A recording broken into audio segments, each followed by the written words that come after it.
재미있는 유머 중에 강아지가 전봇대 앞에서 쉬를 할 때 한쪽 다리를 들고 하는 이유가 뭐냐라는 질문을 들어본 적이 있습니다. 이유가 뭘까요? 정답은 개폼 잡기 위해서 그렇답니다.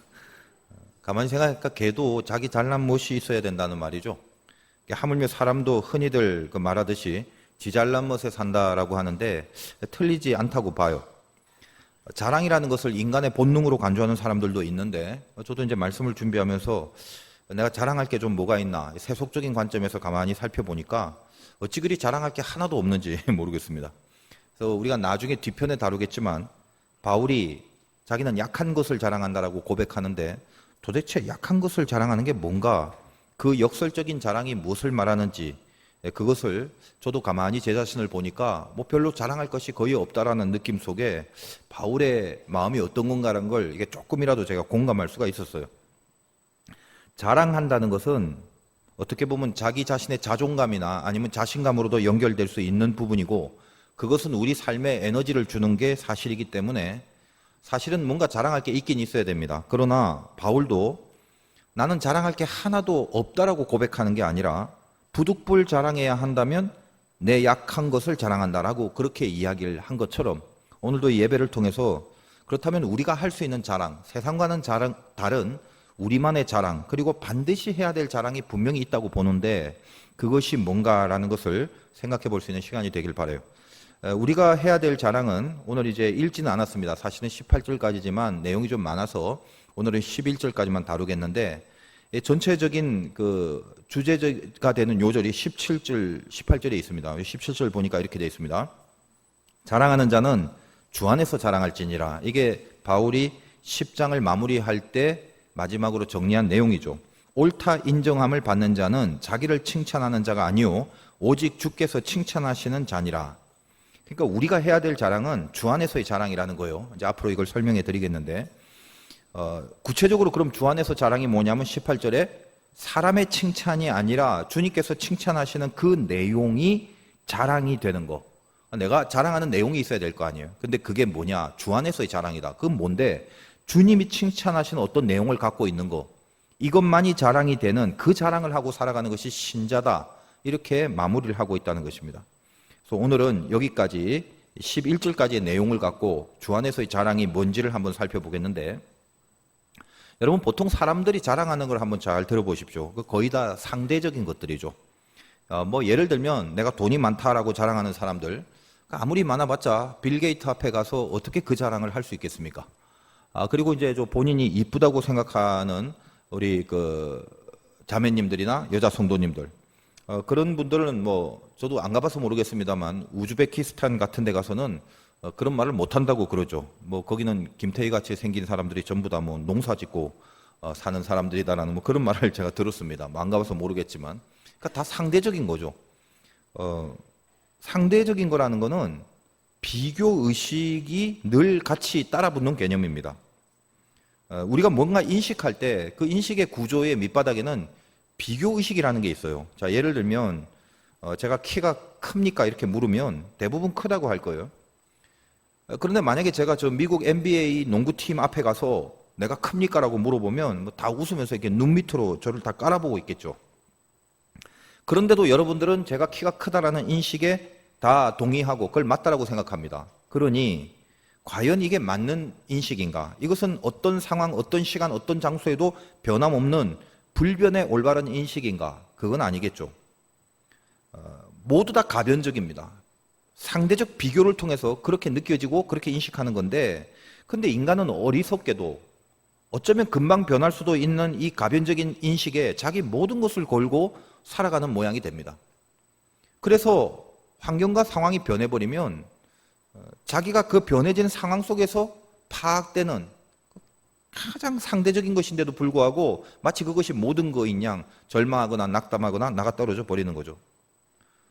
자랑이라는 것이 특별히 세상적인 자랑이라는 것은 자기 스스로의 절대 가치가 없고 어떤 특정한 비교 상황에서나 할 수 있는 가변적인 것들입니다. 그리고 그 가변적인 것들에 우리는 모든 것을 걸고 살아가는 그런 그 어리석은 인생이 될 수도 있습니다. 자랑이라는 게 바로 이렇게 세상적인 가치에서만 머물게 된다면, 그리고 이 세상적 가치에서만 하는 자랑이 만약 인간의 자존감이라면 우리는 얼마든지 때에 따라서 우리의 그 가장 소중한 자존감이 다 무너지고 때론 막 죽고 싶은 생각에 시달려 하는 그런 인생을 살아갈지도 모른다는 것입니다. 그래서 오늘 우리가 분명히 알아야 될 것이 있는데, 자랑이라는 건 당연히 자존심과 자존감으로 연결된 우리의 에너지이기 때문에 분명히 필요합니다. 그러나 우리는 절대로 세상적 자랑을 우리의 힘으로 삼고 살아가면 안 된다는 얘기를 하는 거예요. 우리는 어떤 거죠? 절대적 자랑이 있다는 것입니다. 그 자랑 하나만으로도 이 땅을 믿음으로 살아낼 충분한 이유와 용기와 힘이 되는 그 자랑, 이거는 반드시 갖고 있어야 되겠죠. 그리고 그 자랑은 가변적인 것이 아니라 영원하고 불변합니다. 뭡니까 그 자랑이? 주 안에서의 사랑이다. 바울은 이렇게 이야기를 하고 있습니다. 다시 말하면 주께서 칭찬해 주시는 기준에 의한 내용을 갖고 있는 그 자랑, 이것이 성도들의 자존감이 되어야 된다. 그 말을 합니다. 좀 더 구체적으로 말하면, 그렇다면 이 주 안에서의 자랑이 무엇인가?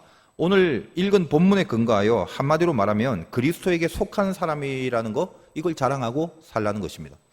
익숙하게 들었죠. 내가 그리스도에게 속했다. 뭐 늘 듣는 말입니다. 근데 그것이 그냥 귓전에 맴돌거나 머리로 끄떡였던 이런 내용이 아니라 오늘 예배를 통해서 저와 여러분의 이 가슴을 좀 파고들었으면 좋겠어요. 내가 누군가, 나 그리스도에게 속한 사람이다. 다 아는 내용이고 수십 번, 수백 번 들었던 내용입니다만, 이게 정말로 내 속에서 이렇게 가슴이 떨리는 그런 실감으로 다가오는 그런 은혜가 있었으면 좋겠다라는 것입니다. 오늘 7절과 8절을 이렇게 시작합니다. 너희는 외모만 보는도다. 만일 사람이 자기가 그리스도에게 속한 줄을 믿을진데 자기가 그리스도에게 속한 것 같이 우리도 그러한 줄을 자기 속으로 다시 생각할 것이라.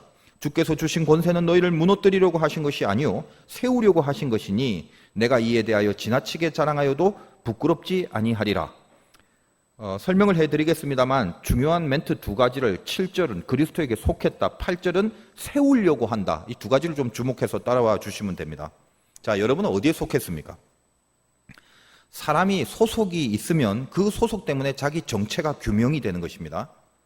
그런데 이 세상에서는 소속이라는 게 전부 외적인 것에 달려있는 거죠. 예를 들면 부자에 속했냐 가난한 자에 속했냐, 뭘 보고 판단하는 거죠? 돈이 있냐 없냐를 보고 판단하는 거죠.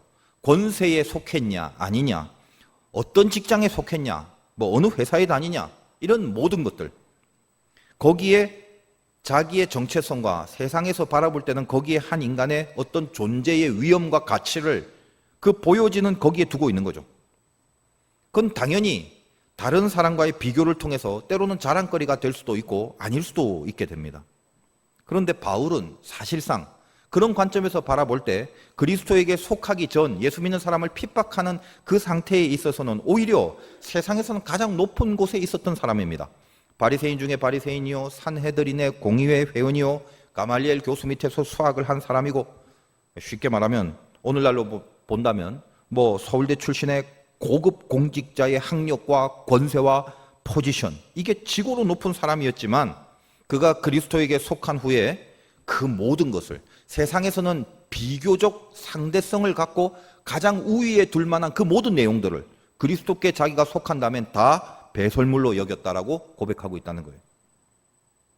교회를 다니고 하나님을 믿고 살아가는 사람들 중에, 오랜 세월 신앙생활 하는 사람 중에도 바로 이 부분, 평생 자기 자랑을 그리스도에게 속한 것이 나의 자랑이다라고 여기지 못하고 살아가는 사람이 꽤 많다는 것입니다. 그리스도에 속했다라는 말은 수없이 들었지만 정말 내가 그리스도에 속한 것에 대하여 이것이 나의 자랑으로 올라오는 그 경험과 그 실감은 아주 긴 세월 신앙생활 하면서 한 번도 해본 적이 없이 살아간 사람이 꽤 많더라는 거예요. 목사가 돼도 마찬가지예요. 목사의 자랑이 무엇이어야 되겠습니까? 가끔 이렇게 만나보면 저도 굉장히 부족한 목사입니다만 좀 답답할 때가 있죠. 세속적인 비교의식, 그걸 갖고 자랑의 근원을 두는 그런 대화들이나 그런 관심들을 느낄 때는 굉장히 괴롭습니다. 누구십니까? 목사입니다. 그럼 어느 교회에 담임을 하십니까? 그러면 곧바로 어떤 관심입니까? 교인 수가 거기는 몇 명인지, 사례비는 얼마인지, 차는 무슨 종류의 차를 타고 다니는지, 그리고 혹시 교인들 중에 높은 위치에 있는 사람은 누군지, 몇 명이나 되는지. 제가 가끔이 밖에서 다른 교회 다니는 신자들을 만나면 묻잖아요. 어느 교회 섬기십니까? 그러면 보통은 뭐 어느 동네 무슨 장로교입니다. 뭐 저는 무슨 동에 무슨 감리교입니다. 이렇게 얘기를 하면 되는데 아무튼 무조건 두 가지 양상이 나타나요. 이름만 들으면 알 수 있는 큰 교회에 다니는 성도들은 어느 교회에 섬기십니까? 그러면 자기 교회 이름을 딱 대고 나 이 교회 다닙니다. 이렇게 얘기를 해요. 그리고 작은 교회에 다니는 사람들은 똑같아요. 동일해요. 그냥 집 가까이에 있는 작은 동네 교회에 다닙니다. 이래요. 이름이 동네란 말이 아니라 동네에 있는 교회를 다 그냥 한마디로 동네 교회라고 한다는 것입니다. 목사든 평신도든 자기의 소속이 그리스도에게 소속됐다는 것으로 자랑을 삼는 마음이 아니라 어찌 보면 우리도 알게 모르게 이 교회마저도 세속적인 기준으로 판단하고 느끼는 모습이 고스란히 묻어 있다는 것을 알게 돼요. 그래서 저는 이제 교회 이름 중에 제가 그걸 비판하는 건 아닙니다. 그냥 제 나름대로 이 관점에서 입각하여 본다면 뭐 무슨 제1교회, 뭐 어디 제1교회, 그 제1자가 붙은 교회들이 꽤 많습니다. 물론 이제 하나님의 교회가 제1이니까 제1 붙인 거지만 마음에 좀 걸려요. 제1이라는 건 제2, 제3, 제4가 있다는 거죠. 항상 비교 우위라는 인식과 그 근거 속에서 내가 제1이 돼야 된다, 최고가 돼야 된다, 뭐 이런 그 의미가 될 수도 있지 않겠습니까? 우리 이제 교회 홍보 페이지라고 하는데 이건 홈페이지라고 안 하고 홍보 페이지라고 그래요. 뭐 화두교회가 어디 있는지 뭐 팟빵 설교를 통해서 뭐 묻는 사람도 있다고 그러고 우리 성도님들 중에 뭐 교회 어디냐라고 물어보면 딱히 이렇게 제시할 게 별로 없어서 그 인터넷을 통해서 이 홍보 페이지를 하나 만들었습니다. 보시면 알겠지만 거기는 아무것도 없어요. 그냥 첫 장면이 하나님의 말씀 들을 수 있어요. 그리고 교회 위치, 그리고 사역하는 사진 몇 개, 그리고 광고, 그리고 예배의 시간, 이용하는 어떤 지역, 영역 이런 것들. 그러니까 뭘 알고 싶어서 궁금해서 들어오면 저희 교회 홍보 페이지는 자세하게 뭘 알 수 있는 게 아니에요. 제 얼굴도 없어요. 그냥 사역 사진 몇 개가 있기 때문에 대강 이 정도의 느낌이 있는 교회겠구나. 그래서 그 정도는 알 수 있습니다. 그러다 보니까 섣불리 판단은 못하겠죠. 또 교회 측면에서도 섣불리 과장하지 못하겠죠. 요즘 교회 이렇게 저희는 홍보 페이지지만 홈페이지를 이렇게 들어가 보면 너무 많은 것들 뭐 세계로 뭐 우주로 너무 큰 웅성웅성한 것들이 박짝지근하게 나열되는 이런 그 정신산만함과 복잡함을 저는 좀 느낍니다. 그래서 저희 교회는 이 홍보 페이지는 그 애초부터 신비주의 컨셉이에요. 그러니까 들어보면 말씀이 보입니다. 뭔가 말씀에 집중하는 교회구나. 그리고 무슨 교회의 여러 가지 다른 부분을 세속적으로 자랑하지 않는 그런 느낌을 줘야 되는 거예요. 그냥 그런 컨셉으로 한 번 더 와보고 싶게 만드는 뭐 그런 의도도 분명히 있습니다. 목사인 저나 뭐 직분 맡은 여러분 평신도나 교회마저도 어찌 보면 알게 모르게 세상적 기준의 자랑이 깊은 저변에 깔려 있다는 사실, 이거 우리가 다시 한번 스스로 점검해보고 또 그런 현실에 좀 서글퍼할 수도 있어야 된다는 거예요. 여러분 소속이 어디입니까? 다시 오늘 예배 가운데 다시 한번 발견해 보세요. 여러분이 자랑으로 삼아야 될 게 뭔지 거기에 붙들려서 자기 잘난 멋이 아니라 주 안에서의 자랑하는 그 자기의 멋을 갖고 살아야 그게 신자의 모습이거든요. 제가 그 오산에서 군목 생활을 할 때 당시에 그 단장이 투스타였는데 저를 개인적으로 굉장히 그 좋아하시는 분인지라 어느 날 그 작전차 백령도에 가게 될 일이 있어서 저보고 목사님 그 헬기 타고 가는데 한번 같이 가시죠 그러는 거예요. 그래서 저도 이제 경험상 좀 필요할 것 같고 또 뭐 그분이 그렇게 부탁하니까 알겠다고 하고 이제 헬기장에 나갔는데 평소에 군복을 잘 안 입습니다만 그래도 이제 그런 작전차에 가는 건이라서 오랜만에 이제 군복을 입고 나갔는데 그 가슴에 사실은 모든 군복이 병과 자기가 어디에 소속돼 있는지 그 병과 마크와 이름이 있습니다. 근데 제 군복엔 딱히 이렇게 그 병과 마크가 없어요. 뭐 있는데 제가 안 달았는지 뭐 기억도 안 나요. 어쨌든 보면 계급정하고 이름만 이렇게 있어요. 그래서 헬기장에 나갔는데 그 헬기 전체를 총괄하는 어떤 그 중령분이 저를 이렇게 보더니 보통 이렇게 군대에서는 보면 바로 경례를 붙여야 되는데 제가 이제 멀뚱멀뚱 어색하게 서성거리고 있으니까 이게 이상한 거죠. 그래서 아래 위로 여러 번 쳐다보다가 저한테 이름표를 가만히 보더니 그 임대위는 어디 소속이야 이렇게 물어보는 거예요. 굉장히 당황했어요. 그 헬기가 좌석이 뒤쪽과 앞쪽으로 나뉩니다. 이 군대라는 게 철저히 계급 사회라서 이 뒤쪽은 뭐 영관급들, 좀 낮은 영관급들, 위관급 요 정도 몇 명 앉고 그 앞에는 이제 스타와 높은 대령들 이렇게 앉습니다. 그래서 그분이 이 자리 배치를 아마 하는 그런 역할을 담당한 것 같은데, 그러니까 이제 제가 거기에 동참하니까 누군지 모르겠지만 뭐 자리 배치를 위해서 그렇게 물어본 것 같아요. 급작스러운 질문이에요. 별로 받아보지 못한 질문이에요. 할 말이 없더라고요. 그래서 뭐라고 할까 하다 그냥 뭐 번뜩 생각나는 게 소속이요? 저는 교회 소속입니다. 그렇게 했죠. 그랬더니 뭐 이게 이해가 안 되는지 뭔 말 하는 건지 모르고 갸우뚱거리고 있는데, 그때 뭐 저 뒤에서 그 단장님하고 기무부대장이 이제 오면서 목사님 이쪽으로 오시죠 그러길래 아 그래요 하고 가니까 이제 비로소 눈치를 채고 아 목사님이십니까? 그리고 몰랐습니다. 뭐 그렇게 얘기를 해요. 그래서 저는 이제 앞자리로 가서 그때 이제 단장님하고 같이 그 헬기를 타고 갔었습니다. 굉장히 시끄러워요. 이 헬기 돌아가는 소리가. 소음이 막 귀에 쟁쟁하니까 다들 대부분은 눈을 감고 잠을 자면서 갑니다. 근데 제가 잊지 못하는 게 그 가는 시간 내내 그 쟁쟁한 귀의 소리, 그 소음 소리에도 불구하고 제 가슴 속에는 임대위는 어디 소속인가 하는 그분의 그 질문, 이게 떠나지 않았어요.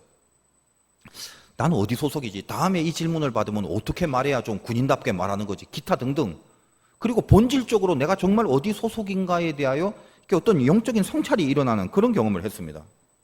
근데 그때 제가 내린 결론은 그래요. 나는 목사로서 목사의 사명을 갖고 군인이 된 거지 군인으로서 목사가 된 게 아니잖아.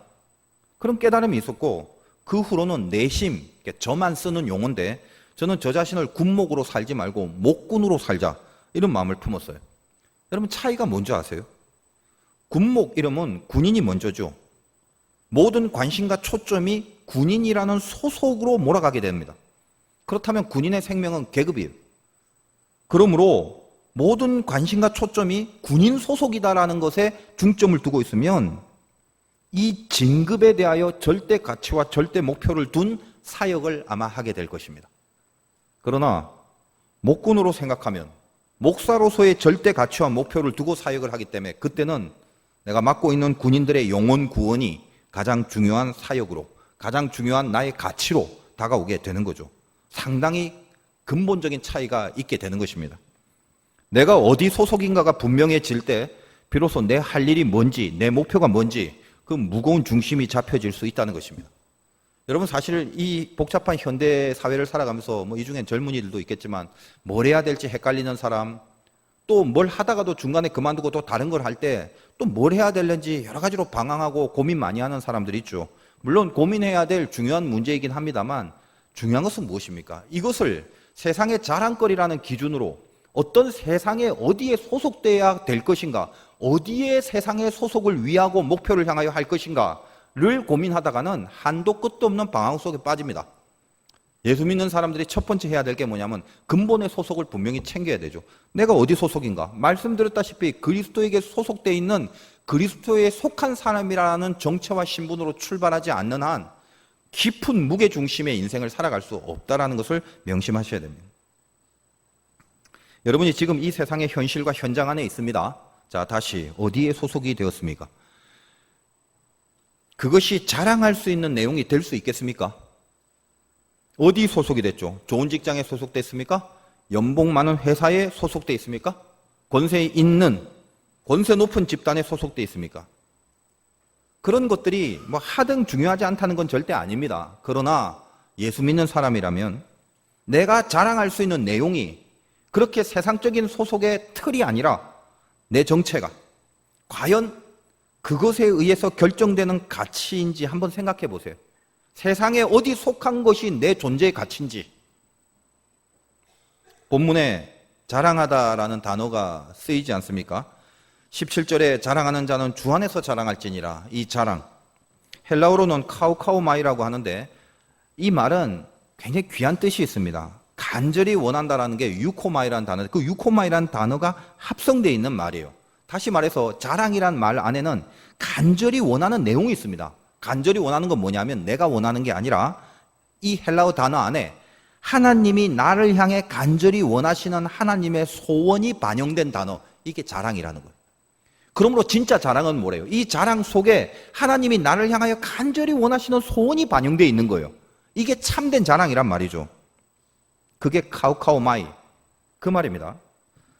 나를 당신 안에 소속시키기 위해서 자기의 피를 흘리시면서 그렇게까지라도 내 안에 들어오시기를 간절히 원하셨던 그 주님의 마음, 그것이 바로 이 자랑이란 단어 속에 녹아져 있습니다. 내가 그리스도에게 속했다는 것이 왜 자랑이 되는 줄 아십니까? 때로는 내가 약하고 모자라고 또 가난하고 아플 때가 있고, 그리고 내가 세상적으로 속해 있는 것이 변변치 않고 신통치 않은데 내 마음에 안 든 데 있을 수도 있어요. 근데 나의 이 모든 못난과 약함을 아시고도 하나님은 나를 자녀 삼으시기 위해서, 나를 자녀 삼으시기를 간절히 원하시는 그 하나님의 마음이 친히 당신의 보혈을 흘리시면서까지 내 안에 들어와서 내가 그 안에, 그가 내 안에 있는 모습으로 나를 소속시키고 있기 때문에, 내가 잘난 게 있어서 자랑할 수 있는 게 아니라 자격도 없는 나를 그리스도 안에 거하게 해주신 그 사랑, 그래서 나를 쓰러질 수밖에 없지만 다시 세워주는 그 은총, 그 은총을 입은 은혜, 그 은혜가 자랑이 된다는 말이에요. 이것이 이 자랑이란 말에 깊이 감추어져 있는 그 뜻과 의미입니다. 그래서 7절 다시 보겠습니다. 너희는 외모만 보는도다. 만일 사람이 자기가 그리스도에게 속한 줄을 믿을진데 자기가 그리스도에게 속한 것 같이 우리도 그러한 줄을 자기 속으로 다시 생각할 것이라. 무슨 말이죠? 너희는 외모만 본다? 교회 다니고 신앙생활 한다면서 외적인 것만 보고 자랑거리 찾냐? 그래서 되겠느냐? 그리스도에게 진짜 속했니? 그래야 되지 않겠냐? 그리스도에게 진짜 속했다면 자기가 그렇게 그리스도에게 속한 것처럼 다른 사람, 예를 들면 바울이나 다른 교인들도 그리스도에 속한 줄 알고 그리스도에 속한 자로서 판단하고 그리스도에게 속한 자로서 생각을 해야지, 외적인 것만 보고 모든 걸 판단하고 평가하려고 하느냐 하면서 고린도 교회의 거짓 교사들, 특별히 바울의 보여지는 외적인 것을 비판하고 거기에 박해를 하는 자들을 향하여 지금 바울이 그리스도 안에 속했다는 개념이 뭔지를 가르쳐주고 있는 것입니다. 자기가 그리스도에게 속한 자는 주님이 보혈을 흘려서 자기를 세워주신 것 아니겠습니까?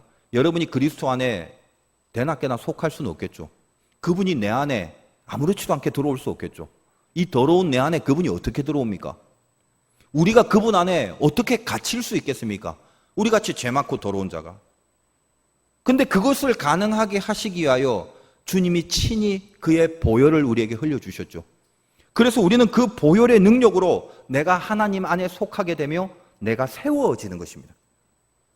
그런 것처럼 정말 그렇게 그리스도에게 속한 것이 나의 자랑이고 그리스도에게 속한 나의 정체를 내가 그거를 믿고 분명히 붙잡고 있다면 그 다음엔 어떻게 되냐면 8절, 주께서 주신 권세는 너희를 무너뜨리려고 하신 것이 아니요 세우려고 하신 것이니 내가 이에 대하여 지나치게 자랑하여도 부끄럽지 아니하리라. 당신의 그 자랑이 지나쳐도 부끄럽지 않답니다. 뭘 자랑해요? 바로 그 그리스도에게 속한 것을 자랑하기 때문에 나도 주님의 보혈로 내가 세워졌듯이 너희도 주님의 보혈로 너희가 세워졌듯이 이제는 모든 다른 사람들을 세워주려고 하는 마음으로 살아가는 그것, 내가 연약하고 내가 부족해도 모든 사람들을 밟고 일어서서 자랑하려는 것이 아니라 그 모든 사람들을 오히려 세워줄 수밖에 없는 그 삶을 살 수밖에 없게 된 나의 이 은혜가 나에겐 자랑이다라는 얘기를 하는 거예요. 잘나서, 남들보다 많아서, 세서 누군가를 세워주는 게 아닙니다. 내가 그리스도에 속해지는 은총을 받았기 때문에 그 소속된 신분으로 살아간다는 그것이 동일한 은혜로 사람을 세우는 그 일에 내가 목표를 두게 됐고 내가 거기에 가치를 두게 됐고 그렇게 살아갈 수밖에 없게끔 내 마음에 힘과 동기가 된 것, 그게 자랑이란 말이에요.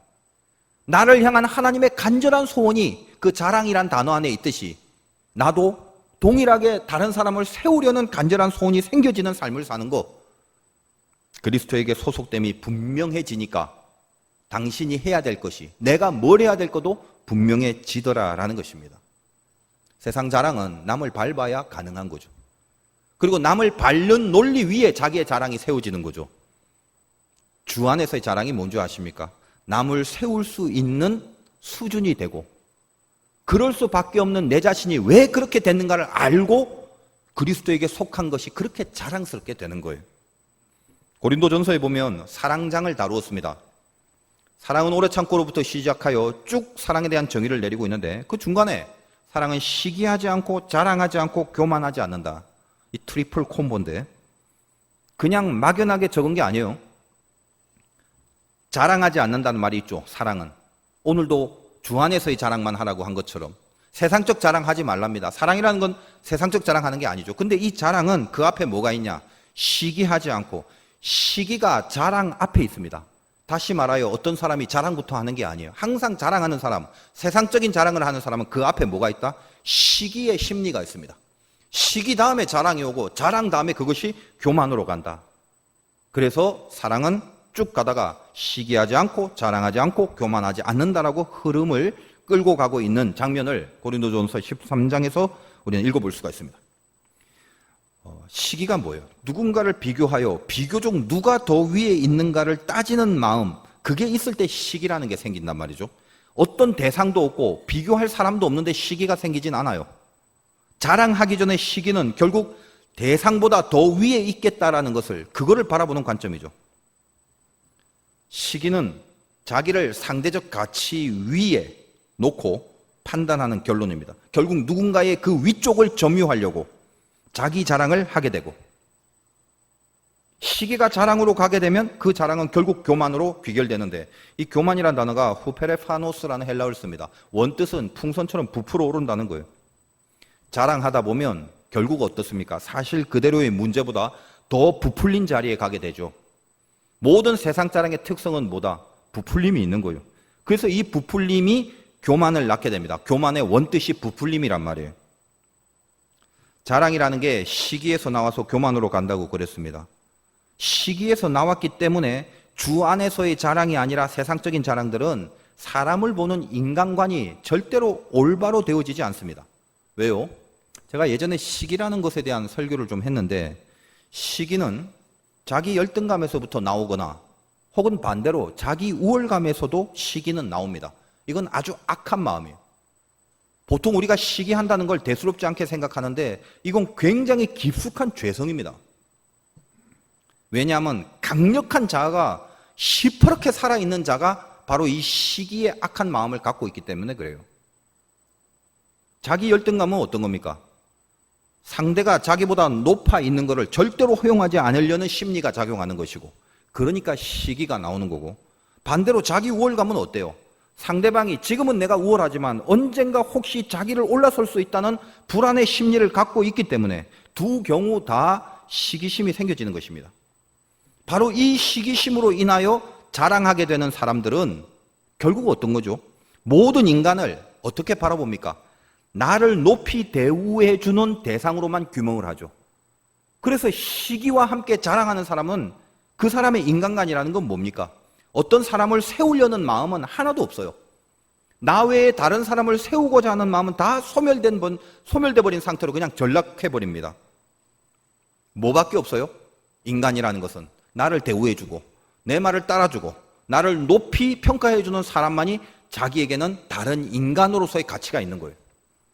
여러분, 쉽게 말해서 주변에 막 자랑 많이 하는 사람, 1시간, 2시간 계속 앉혀놓고 자기 자랑만 계속 하는 사람들, 두 번 다시 옆에 가고 싶지 않죠. 그 과정이 얼마나 피곤하고 힘들어요. 그거 다 듣기가. 그런데요, 본인은 몰라요, 그거를. 지금 내가 막 자랑하고 있는 그것이 자기 우월감에서 비롯된 시기에서 온 거든, 자기 열등감에서 온 시기에서 온 거든, 강력한 자아가 안에 가득 차 있기 때문에 내 말을 듣는 상대방이 어떻게 생각할까는 염두에 두어지지 않습니다. 상대방은 뭐만 해주면 돼요? 내 말에 끄떡여주고 맞다 하고 맞장구만 쳐주면 되는 거예요.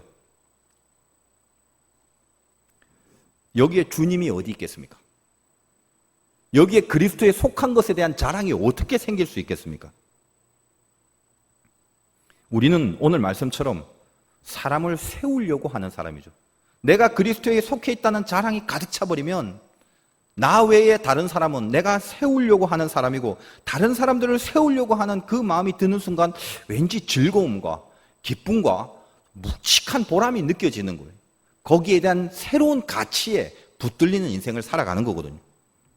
그리스도에게 속한 것을 자랑하는 사람들의 마음은 주님이 함께하기 때문에 주님의 마음이 함께 움직여서 그렇게 생각하고 그런 감정과 그런 의도를 가질 수 있습니다. 남을 세우려는 일. 여러분이 한번 잘 생각해 보세요. 여러분 마음이 즐거움이 어디에 있습니까? 내가 저 사람을 밟아 올랐을 때 아 좋다 즐겁다 그 가치를 갖고 살아갈 겁니까?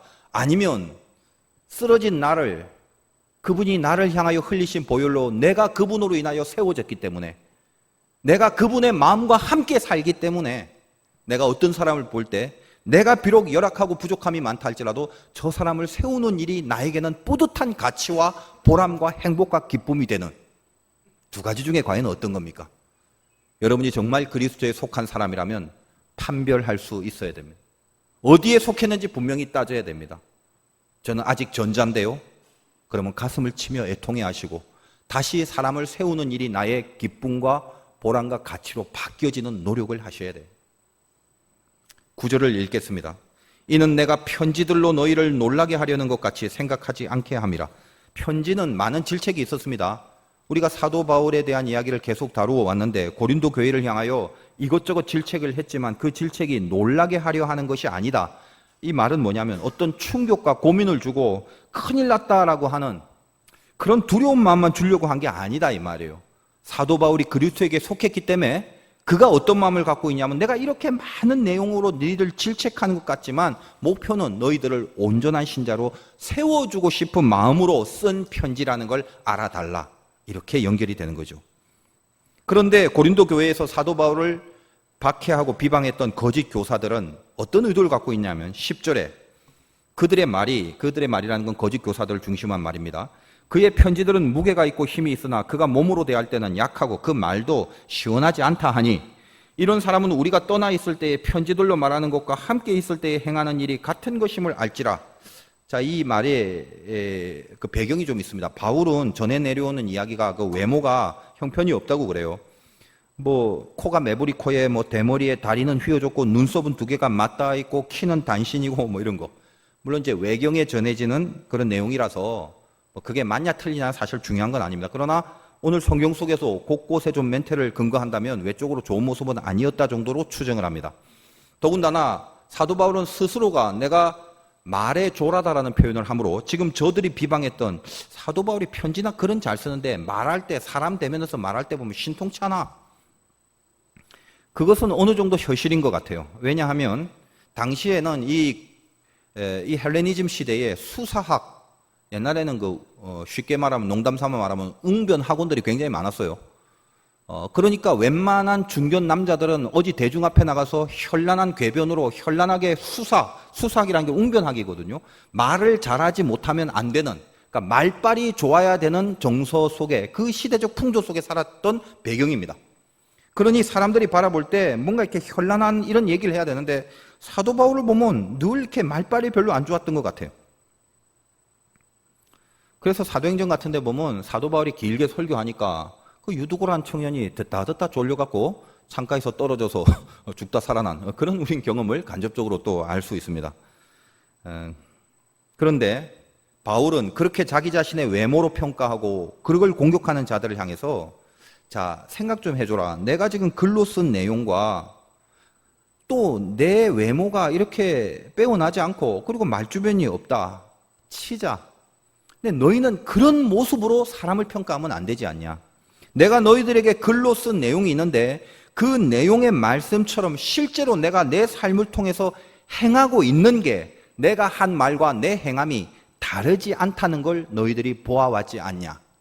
그 부분을 10절에 이렇게 표현합니다. 다시 이제 이해를 할 겁니다. 그들의 말이 그의 편지들은 무게가 있고 힘이 있으나 그가 몸으로 대할 때는 약하고 말도 시원치 않다 하니 바울이 거기에 대해서 뭐라고 얘기해? 이런 사람들은 이걸 좀 알아달라. 너희들 거기에 현혹되지 말고 우리가 떠나 있을 때 편지들로 말하는 것, 내가 글로 쓴 것과 내가 너희들과 함께 있을 때에 내가 행동으로 삶으로 행하는 일이 분리된 게 아니라 같지 않았냐. 그걸 보고 판단하라. 그리고 그 모습을 너희도 본받고 그렇게 살아주라. 이 얘기를 하는 거예요. 경건의 모양은 언제든지 갖출 수 있습니다. 그러나 경건의 능력은 속일 수가 없죠. 우리 예수 믿는 사람들은 경건의 모양을 갖추는 데는 능수능란해졌습니다. 이렇게 가운 입고 서면 거룩하고 경건해 보입니다. 예수님 바로 밑에 자리에 있는 것 같이 느껴져요. 오랫동안 신앙생활하고 교회에서 직분을 갖고 교회에서 어떤 리더와 사역에 앞장서 있으면 이 경건의 모양, 그거를 충실하게 갖춰져서 누가 보더라도 이 사람은 온전하고 괜찮은 사람이다라고 보이게끔 하는 것은 어렵지가 않습니다. 그런데 그거하고는 다른 거죠. 경건의 능력이라는 게 있어요. 그것은 삶입니다. 행동으로 나타나야 되고 그게 보여져야 되는 거죠. 말을 누가 못합니까? 겉으로 치장을 왜 못합니까? 근데 너무나 쉬워요. 까보면 뭘 하고 있는가가 보여지는 거죠. 너희가 진짜 신자로 세워질 거면 말로만 하는 그런 모습들, 선지자들이나 종들이 그냥 말로만 하는 그런 거 모습, 그거 갖고 판단하지 마라. 저 사람 괜찮다. 저 사람 거룩하다. 저분은 성자 같다. 저분은 저 위에 계신 분이다. 누구라도 어떻게든 그렇게 꾸밀 수는 있습니다. 바울이 자기 스스로가 어떻게 살아가고 있는가를 보면 너희들도 그렇게 따라오라는 거예요. 내가 그리스도에게 분명히 속한 그 자랑, 그게 정말 분명한 그 자랑이 있다면 분명한 삶으로 보여진다는 거예요. 그를 따르는 신자들도 마찬가지입니다. 고린도 교회 교인들이요, 동일하게 외적인 모습에 치중하는 그런 모습 말고 정말 진짜 믿음, 나와 동일한 언행이 일치하는 그 믿음으로 너희들을 세우기를 간절히 내가 원한다. 그렇게 되어줄 수 없겠니? 그 마음이 토로되고 있습니다. 저도 목회를 하면서 이제 성도님들뿐만 아니라 저희 교회에 함께하는 동역자들, 교육자들, 그들 향해도 저에게는 사실은 큰 책임감이 느껴지게 합니다. 그 사람들, 그 교육자들이요, 알게 모르게 제가 직접 칠판 놓고 안 가르쳐도요, 다 배우게 되어 있습니다. 제 설교를 배웁니다. 제가 어떤 강의를 하거나 가르쳐 주지 않아도 말씀을 어떻게 묵상하는지, 어떤 점에서 준비를 하는지 다 배워요. 목회의 마인드 자체를 닮아가게 되어 있습니다. 저는 우리 교회 교육자들에게 참 친하게 지내는데 제가 얼마나 경건하고 얼마나 거룩하고 얼마나 흠이 없는 성직자인가 이걸 느끼게 해줄 마음은 호리만큼도 없습니다. 그리고 저는 그러지도 못하기 때문에 그래요. 그러나 단지 저는 하나 목표가 있어요. 얼마나 세상적인 것으로 살지 않는가 이걸 좀 느끼게 해주고 싶어요. 적어도 목회가 자기 밥그릇 챙기는 그런 일로 헐떡거리는 게 목회가 아니란 걸 그것만큼은 느끼게 해주고 싶어요. 내 자랑이 이 세상에 있지 않는다는 것. 그걸 좀 따라오게 만들어주고 싶어요. 그리고 여전히 저는 아직도 부족합니다만 그래도 지금은 제 밑에 있는 동역자들이기 때문에 제 소원은 저를 밟고 넘어서는 그런 사역자들이 되었으면 좋겠다는 바람이 있습니다. 그래서 저와 함께한 사역자들이 저들이 세워지는 거 이것도 제 목회의 아주 중요한 책임이며 아주 중요한 부분 중에 하나예요. 시중에 안타까운 교회 현실들이 얼마나 많습니까? 담임 목사보다 설교 잘하면 안 되고 담임 목사보다 앞서면 안 되고 담임 목사하고 같이 대우받아서는 안 되고 담임 목사보다 인기가 더 좋으면 안 되고 이 모든 것들이 슬픈 교회 현실이 되어버렸어요. 사람의 눈치를 보고 마지못한 일자리로서의 목회를 하는 사역에 국한돼 버린다면 그것처럼 비참한 게 어디에 있습니까? 저도 이제 우리 교회에서 웬만큼 목회를 했기 때문에 우리 성도님들이 제가 교육자들과 어떤 관계인가라는 것을 대강 눈치를 채고 있을 것입니다. 그렇게 애를 써야 되는 것입니다. 쉽지 않은데 그렇게 노력을 하는 것입니다. 하나님과의 관계가 정립되는 그런 종들로 세워지는 것이 저의 바람이지 일자리로 먹고 살기 위하여 일을 하는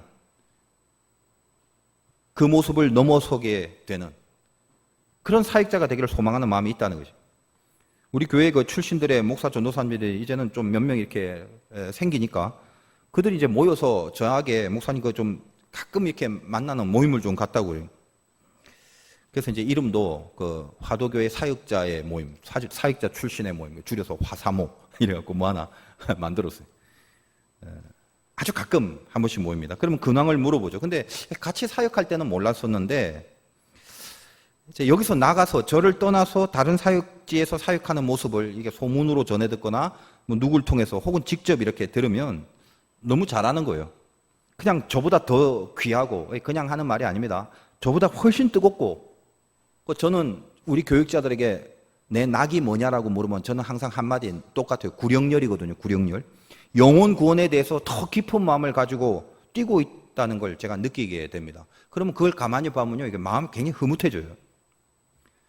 세상은 남을 밟아야 하는 자기 자랑에 혈안이 되어 있지만 교회는, 교인은 주 안에서의 자랑, 다시 말하여 그리스도에게 속한 그 자랑만이 남아서 내 자신이 주님의 보혈로 세워져 거기에 속해진 것처럼 나도 다른 사람을 세우는 그 미션에 생각만 하면 기쁨이 있고 그 미션을 이행하는 가치, 보람, 영적 힘이 그 열매가 바로 거기에서 나게 되는 걸 보는 거, 이게 우리의 삶이 돼야 된다는 거죠. 여러분, 오늘 예배 중에 분명히 하고 가야 될 거 놓치지 맙시다. 나는 어디에 소속되어 있는가? 내가 누군가? 많이 들었던 말이죠. 머릿속에 맴돌지 말고 이 예배당을 떠나는 여러분의 가슴 속에 내가 누군가, 나는 그리스도에게 속한 사람이다가 강력하게 나를 붙잡고 있는 그 은혜가 있으시길 바라요. 저는 좋은 목사가 설교 끝나고 나서 우리 목사님 참 좋아, 우리 목사님 뭐 너무 성자 같아, 뭐 우리 목사님 퍼펙트, 아니요, 하등 필요 없는 말이에요. 저는 그렇지도 않습니다만 또 그래서도 안 돼요. 여러분이 예배가 끝나고 나면 사람이 생각나는 게 아니라 던져준 말씀과 내 실존이 부닥치는 싸움을 해야 돼요. 말씀이 덩그하게 남아 있어야 되죠. 그러면 오늘 제가 설교 잘한 거예요. 오늘 예배 여러분이 성공적으로 드린 거라고. 목사가 어떤지에 너무 관심 갖지 마십시오. 여러분, 그리스도에 속했다는 건 오늘 이거 명심합시다. 여러분 안에 주님의 보혈이 흐르고 있어요. 그리스도가 여러분 안에 들어가기 위하여 치룬 대가가 뭐냐면 자신을 죽이셨다는 걸 오늘 아십시오. 이 기가 막힌 사실과 그리고 그 사실을 내가 믿음으로 선포하는 자의 위력이 뭔지를 오늘 이 마지막에 한번 느끼고 확인하고 가시기 바라요. 코카콜라 중역들의 그 캐치플레이가 뭐냐면 유명한 말인데, 그들은 회의할 때 늘 이렇게 고백한답니다. 내 몸에 흐르는 것은 피가 아니다, 코카콜라다.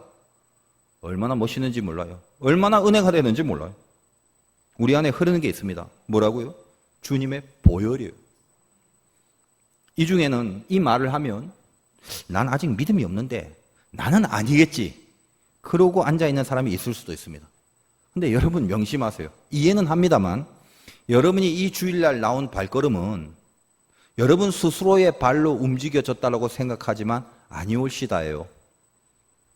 이 중에 믿음의 경중은 달라도 이 주일날 이 예배 자리로 이끄시는 분이 하나님이라는 것은 알고 앉아 계시길 바라요. 여러분 안에는 아직 난 믿음이 없어서 보혈이 흐르는 것 같지 않아, 목사님이 저렇게 열렬히 외쳐도 난 아직 좀 더 있어야 될 것 같아 라고 생각되는 분이 속속들이 분명히 있을 것입니다. 근데 오늘 명심하세요. 난 아니겠지 하지 마세요. 내 믿음의 실력과는 관계없이, 아니 어쩌면 믿음이 없으면 없을수록 주님은 더 진한 보혈을 그 안에 흘려보내십니다. 지금 우리 안에 거하세요. 내가 그리스도에게 속했다는 그 믿음의 선포가 필요합니다. 내가 그리스도에 속하고 내 안에 주님의 보혈이 흘렸다는 걸 어떻게 이해하고 납득하느냐가 중요한 게 아니라 그것을 내 입으로 고백하며 선포하는 게 필요하다는 거예요. 여러분, 이 중에 아픈 사람 있죠? 그러다 보니 불안하죠. 두렵죠. 원망도 되고 의심도 되고 어떻게 해야 될지 모르겠죠? 여러분 안에 주님의 보혈이 흐릅니다. 나는 아프지만 그리스도에게 속한 자고, 나는 지금 모자라고 불안하지만 그리스도에게 속한 자예요. 불편하지만 내 속에는 뭐가? 주님의 보혈이 흐릅니다. 그러면 알아야 될 게 있죠. 내 안에 나를 위하여 돌아가시고 나를 위해 피 흘리신 주님의 피가 흐르는데 내 안에 나쁜 병마와 나쁜 권세가 있다면 그 흐르는 보혈 앞에 절대로 머물러 있을 수 없지요. 저와 여러분 모두가 오늘 이 시간에 기도하는 마음이 되길 바라요. 주님, 저는 엉망입니다. 아픕니다. 마음도 아프고 상황도 아프고 몸도 아픕니다. 근데 제가 분명히 오늘 말씀 통해 알고 갈 게 있네요. 제 몸 안엔 주님 당신의 보혈의 흐름을 고백합니다. 나의 못난 죄를 알고도 대신 죽으시고 내 한심하고 자격 없고 가능성 없이 쓰러져 있는 나를 뻔히 알면서도 손과 발에 못을 박히고 채찍에 피 흘려 맞으시고 옆구리에 창으로 찔리시면서 터져나온 그 보혈이 지금 내 안에 강같이 뜨겁게 넘치나이다. 이 피가 내 안에 더러운 죄들, 끊지 못해서 헤매고 있는 죄들, 중독된 죄들, 나를 아프게 하는 병마들 씻어내 주시길 원합니다. 매일 나왔지만 내 마음에 감동이 없었고 매일 말씀을 들었지만 한 번도 결단하지 못했던 이 둔탁하고 양심에 화인맞은 이 견고한 성 같은 이 나의 모든 강력한 자아들이 오늘 그리스도의 나를 위하여 흘리신 보혈의 능력으로 소멸되고 씻겨나가는 그 은혜가 임하길 간절히 소원합니다. 여러분, 제가 신비한 거 가르쳐 줄게요. 고백을 하면요, 고백은 믿음보다 앞서 있다는 걸 아세요. 여러분 안에 아직 무르익지 않은 믿음이 분명히 있을 것입니다. 그런데 무르익지 않았다 할지라도 여러분이 이 보혈을 입으로 고백하는 순간 귀신들은 천긴만길로 흩어져 도망갑니다. 믿음이 보혈을 만드는 게 아니라 보혈이 믿음을 만들기 때문이에요. 우리가 그리스도에게 속해 있다는 것을 주님의 보혈을 고백하며 내 소속을 증거해 가시기 바라요. 바로 이 시간입니다. 여러분, 지금 가장 문제가 되는 걸 마음속으로 응시해 보세요. 예배의 위력이 뭔지 아십니까? 보혈이 흘러가는 위력. 말씀이 들어갈 때 수술하는 위력이라고요. 질병이든 응시해 보세요. 지금 당하는 고난, 아무도 모르는 나만의 고난이든 그게 어떤 인간의 관계의 문제든 막힌 진로의 문제든 깊이 쌓여있는 죄의 문제든 가만히 마음의 눈으로 응시해 보세요. 힘들죠? 우리는 그렇게 자격 없고 우리는 그렇게 실력이 없단 말이에요. 그때 이 가슴에 손을 대고 고백을 하십시오. 고백은 믿음보다 앞서 있습니다.